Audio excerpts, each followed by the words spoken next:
semuanya. Apa kabar hari ini?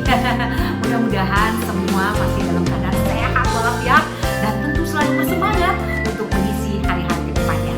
Berjumpa kembali dengan saya Sri Sumardani, tentu di channel YouTube Sri Sumardani dan program yang terbaik di channel YouTube saya, yaitu Paragraf Sang Penyihir. Dan saat ini sudah sampai pada segmen yang ke-66. Nah, hari ini tentu saya akan membacakan buku yang luar biasa, buku yang bermanfaat. Tentunya buku ini akan dapat meningkatkan kualitas hidup kita. Dan buku hari ini yang saya bacakan adalah buku yang sangat simpel, kecil, namun isinya sangat luar biasa. Apa itu bukunya? Sebentar lagi, sabar ya. Nah, sama-sama semuanya kita tentu ucapkan terima kasih dulu untuk Dewi Sri Plan yang sudah menemani saya di ruangan ini dengan tanaman-tanaman cantiknya. Dan silahkan kalau sahabat-sahabat di sini ingin mendapatkannya di alamat ini, Dewi Sri Plan Hampers Tanaman Bali. Walaupun tanamannya dianggap tanaman sederhana dan bukan tanaman sultan, namun saya yakin ini sangat banyak manfaatnya. Dan salah satu cara sederhana agar menjaga bumi kita yaitu dengan menghadirkan tanaman-tanaman hidup di lingkungan kita atau di sekitar rumah kita. Seperti contohnya di sudut ruangan saya ini ya. Cantik banget ya. Dan terima kasih Dewi Sri Plan. Sahabat-sahabat semuanya, sebelum saya bacakan buku di segmen ini, silahkan dulu untuk mensubscribe channel YouTube saya, kemudian like, komen, dan share.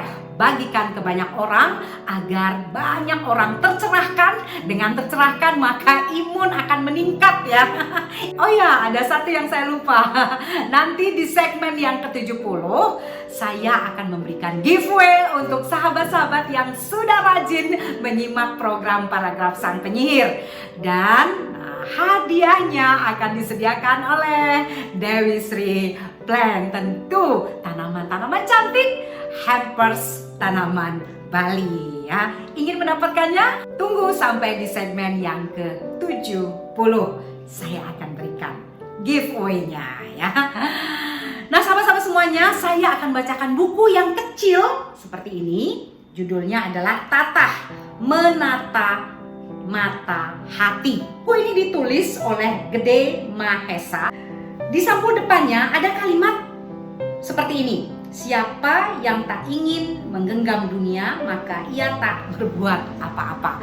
Tentu buku ini banyak sekali motivasi-motivasinya, bagaimana bisa menata mata hati kita ketika kita hidup di dunia ini, ketika kita menjalankan kehidupan di dunia ini. Buku ini kecil namun isinya sangat bermanfaat. Saya akan langsung bacakan di halaman 45 dan 46. Dan ini sangat ada hubungannya dengan kehidupan kita sehari-hari. Kalimat yang di bold seperti ini: ikut campur dalam persoalan orang lain dapat merugikan diri sendiri, tak menutup kemungkinan juga merugikan orang lain. Ya, hati-hati nih ikut campur dalam persoalan orang lain. Saya akan bacakan. Menolong orang yang membutuhkan jelas perbuatan mulia, apalagi jika didasari oleh keikhlasan yang dalam. Sungguh sangat luar biasa, karena banyak pula orang menolong dengan pamrih yang tersembunyi. Sangat disayangkan bila hal demikian terjadi. Persoalan ada dalam kehidupan. Setiap hidup masing-masing memiliki persoalan yang sama, namun beda alur dan cara menghadapinya. Semua bergantung pada karakter, watak, serta pola pikir masing-masing pribadi. Rasa kasihan serta simpati yang dimiliki setiap orang kadang mendorong seseorang untuk tergerak memecahkan permasalahan dalam bentuk apapun. Entah bagaimana hasilnya.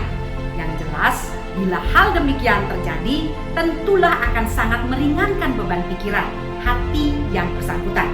Kebaikan akan sebuah penyelesaian tentulah sangat diharapkan. Merupakan sebuah kebahagiaan bila seseorang dapat membantu dan menyelesaikan. Sebaliknya, ada perasaan utang budi bagi yang ditolong karena apa yang dihadapi terlalui. Namun tentunya perasaan emosional yang berlebihan terkadang malah menjadi bumerang bagi sang penolong, dan kemudian lebih besar lagi malah menambah derita bagi yang ditolong. Hal demikian sepantasnya saling disadari agar tidak terjadi salah arti. Menolong memang kewajiban, tetapi harus disesuaikan dengan kemampuan. Nah, ini ya.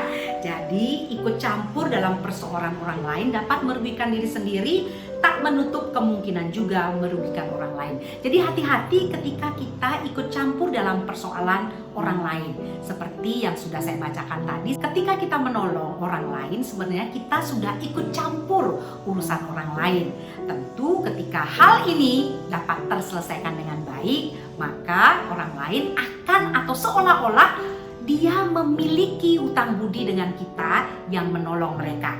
Nah, hal inilah sebenarnya akan timbul rasa tidak enak dan sebagainya. Makanya dalam tulisan ini, menolong memang kewajiban tetapi harus disesuaikan dengan kemampuan. Jadi jangan berlebihan ketika menolong orang lain, apalagi menolong tidak sesuai dengan kemampuan kita.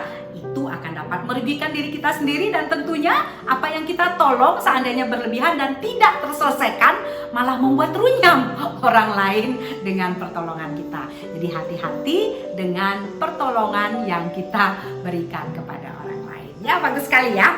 Selanjutnya saya akan bacakan langsung di halaman 87 dan 88. Kalimat yang di bold atau yang dibesarkan seperti ini ya.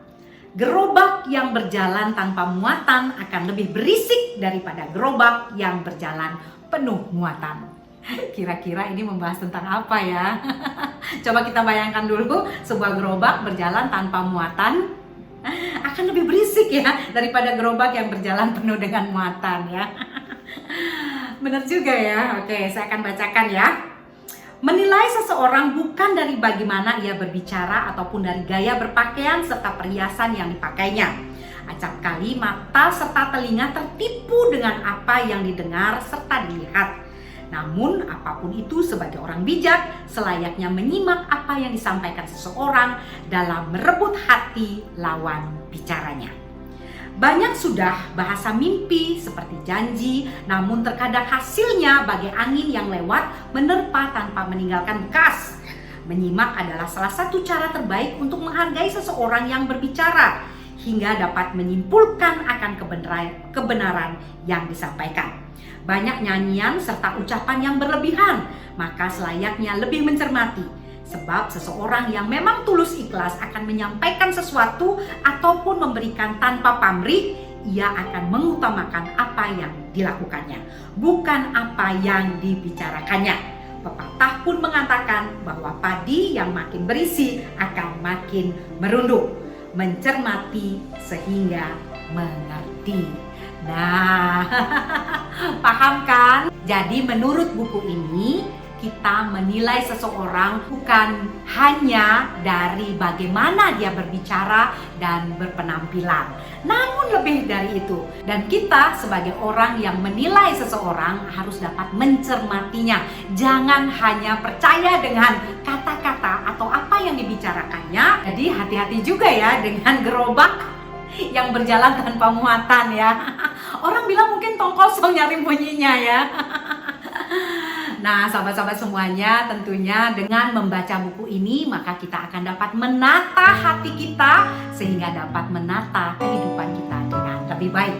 Tentunya dalam buku ini masih banyak hal-hal yang disampaikan, dan saya juga merekomendasikan untuk sahabat-sahabat semuanya untuk membaca buku ini, karena untuk menata hati kita, seperti buku ini bilang, menata mata hati kita. Bukan hanya menata apa yang kita lihat, tetapi kita juga dapat menata mata hati kita. Sampai di sini dulu, mudah-mudahan dapat bermanfaat apa yang sudah saya bacakan, dan tentunya kita berjumpa lagi di segmen selanjutnya di program Paragraf Sang Penyihir. Dan ingat, di segmen ke-70 akan ada giveaway yang dipersembahkan oleh Dewi Sri Plan, Hampers Tanaman Bali. Terima kasih Dewi Sri Plan. Sampai jumpa lagi. Salam senyum sang penyihir Sri Sumahardani. Dah. Tata hati ya. hanya mata yang di sini, tetapi mata yang di hati. Tata, ya, tata.